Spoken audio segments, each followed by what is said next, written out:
Lama tak muncul di layar kaca, sebuah kisah inspiratif datang dari mantan model sekaligus pembawa acara, Andara Early.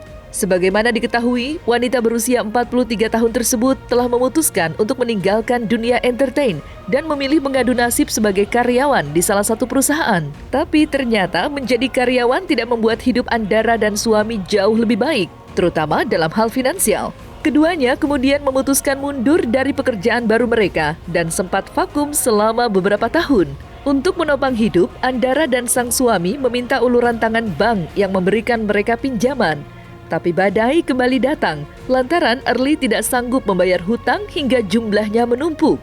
Punya utang KPR, yaitu masih ada 12 tahun lagi utang yang harus kita penuhi gitu ya, dari tenor 20 tahun. Ternyata 3 bulan lewat, masuk mau 6 bulan, kita udah mulai khawatir. Waduh, ini pos yang tadinya kita siapin buat daily cost udah makin habis nih. Sedangkan kita belum ada pemasukan baru, otomatis kita harus ngambil dari yang tabungan yang kita punya untuk nutupi si daily cost-nya ini ya, kayak cicilan, tagihan-tagihan, itu kita harus nutupin dari situ gitu kan.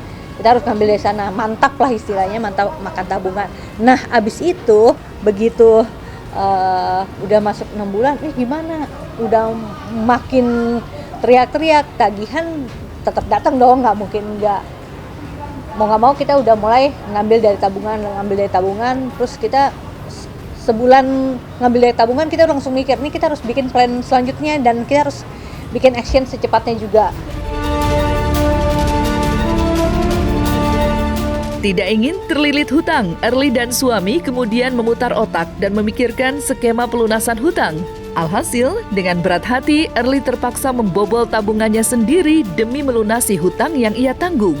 Ide awalnya adalah ngecilin nilai cicilannya. Misalnya tadinya kita cicilan 20 juta, kita minta dikecilin jadi 10 juta lah sebulannya. Itu gimana? Terus kata pihak yang bisa aja.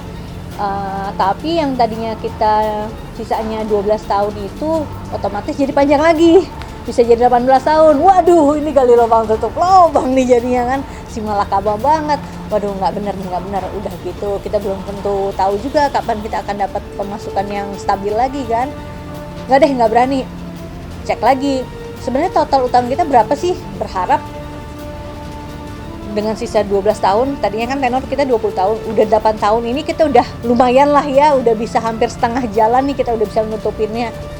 Pas ngecek, jeng, berkurangnya sangat sedikit sekali. Itu hampir mirip dengan pokok utang yang awal kita pinjam. Jadi akhirnya, wah ini nggak bener banget. Kerja keras kita 8 tahun, kayaknya cuma bayarin hutang bunga aja. Wah, luar biasa. Akhirnya udah deh, ini jadi pelajaran. Solusinya gimana? Coba kita orek-orek. Tabungan kita punya berapa? Kita punya aset apa aja? Kita cuma punya, aku dulu biasa kalau misalnya punya uang sedikit, aku langsung tabungin jadi emas. Aku beliin logam mulia itu aku cicil tuh. Lumayan, alhamdulillah. Itu kekumpul, terus pas banget memang si inflasi emasnya juga lagi naik, si suku bunga juga pas kemarin lagi floating juga nih tinggi, tapi emas juga naik. Coba ngecek harga berapa, kumpulin, dan akhirnya bisa ketutup. Akhirnya kita udah deh, kita lunasin aja, walaupun tabungan kita jadi bis yang sisanya ya bisa dibilang sedikit banget lah sekarang. Hutang lunas, tapi persoalan hidup tidak lantas tuntas karena tabungan sudah terkuras. Early dan suaminya pun kembali memeras otak untuk mencari jalan bagaimana bertahan hidup tanpa harus mengutang lagi. Awalnya ia menjalani bisnis makanan di kantin sekolah. Tidak hanya itu, suami Early yang sehari-hari mengantar sendiri anak mereka ke sekolah, akhirnya menyambi pekerjaan sebagai supir antar jemput anak sekolahan. Antar jemput, iya. Soalnya kan yang nganterin anaknya kan bapaknya. Antar anaknya, jemput anaknya, jadi sekalian abis itu dia jadi nganterin sama jemputin anak orang juga gitu. Itu sih sebenarnya kalau untuk jualan iseng-iseng berhadiah, karena pertama anak itu seneng minta dibikinin bekal untuk dia bawa ke sekolah setiap hari. Terus habis itu ada orang tua aku posting, iseng-iseng aku posting, terus taunya ada orang tua juga yang kayaknya mau coba dong, anak gue kayaknya suka nih makanan kayak gini. Kok banyak yang akhirnya mesen-mesen juga. aku pikir ya udah daripada cuma bikin 1-2 orang, mendingan aku titip aja taruh di kantin sekolah. Nah hasilnya itu lumayan lah buat tambahan jajan-jajan, karena namanya juga anak-anak yang lagi SD kan demennya jajan ya, pulang sekolah pasti minta jajan sama ibunya, sama bapaknya, pasti itu minta jajan. Jadi itu lumayan ngebantu buat jajan-jajannya dia tiap hari. Nah terus ada jemputan juga, ada anak teman, terus kasihan banget aku ngeliat kok pakai ojek online pulangnya. Emang mama papanya mana? Ternyata mama papanya pada kerja. Jadi otomatis cuma dipesenin ojek online aja untuk dia pulang. Aku kasihan banget kok anak SD pulang sendirian gitu. Aku ngeri gitu, takut kenapa-napa kan. Tanya rumahnya di mana? Oh ternyata rumahnya anak SD itu kan memang karena zonasi ya, jadi nggak terlalu jauh dari mana-mana. Ya udah rumah kamu di mana? Oh di situ. Besoknya tanya ke ibunya, mau jemputan aja nggak? Alhamdulillah aku ada kendaraan, masih ada spesial, jadi sekalian nganter anak, sekalian juga aku jemputin anak orang dan nganterin anak orang. Aku terbantu, dia pun jadi terbantu juga. Tentu saja tidak mudah bagi Andara Early melakoni hidup seperti ini. Perbedaan hidupnya sangat mencolok dan jomplang. Jika dulu setiap berangkat syuting Early disupiri, kini ia dan suami bergantian menjadi supir anak sekolahan. Jika dulu Early bisa memilih makanan apa saja yang ia sukai, kini ia harus menyediakan makanan yang disukai orang lain. Lantas, adakah penyesalan di hati Early atas keputusannya meninggalkan dunia akting? Pernah mendulang rupiah dari dunia seni peran, mengapa Early tidak memutuskan kembali ke dunia entertain? Oh, kalau untuk balik ke entertainment sih, ya kalau misalnya tawarannya ternyata cocok, aku juga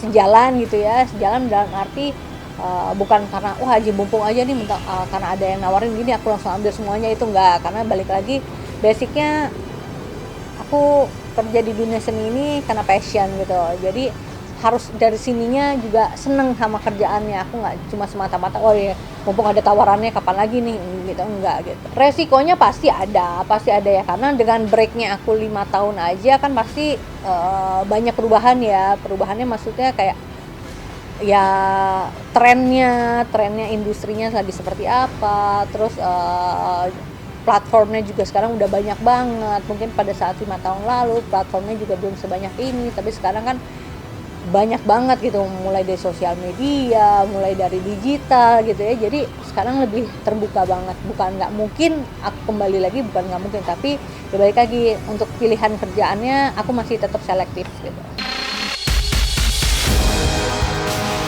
Kisah hidup Early pasca hengkang dari dunia hiburan ibarat sebuah perputaran roda nasib.